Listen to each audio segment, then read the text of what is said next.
This not-for-bedtime fairy tale is called The Snow Maiden.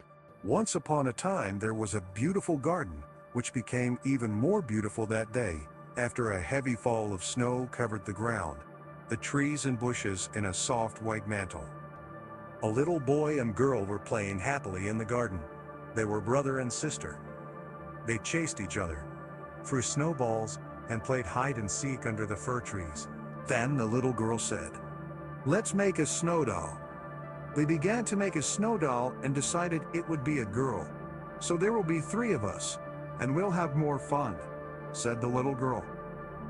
So they carefully built a doll made of snow, with a pretty oval face, long hair, large eyes, and a delicate little mouth.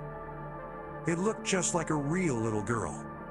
"Let's give her a kiss, and maybe her lips will turn red like ours," said the sister. So they kissed the doll, and lo and behold, its lips turned red, and the snow doll's cheeks turned pink. When a sudden gust of wind blew from the north, the doll came to life. It moved, smiled at the 2 children, and started to play with them. Sometime later, the children's father returned from town. When he saw the girl in white playing with his own children, he said to himself, "It must be one of the neighbor's daughters." Then he said to the little snow doll, "Come into the house and get warm." But the Snow Maiden made a frightened sign, as though to say, "No." The man, however, led her into the house, saying, "Oh, you're so cold. A fire will soon warm you up."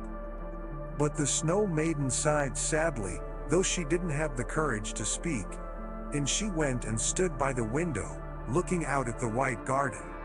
Then she began to weep, as slowly and gently she began to melt, until nothing was left of her, except a trace of white snow on the floor.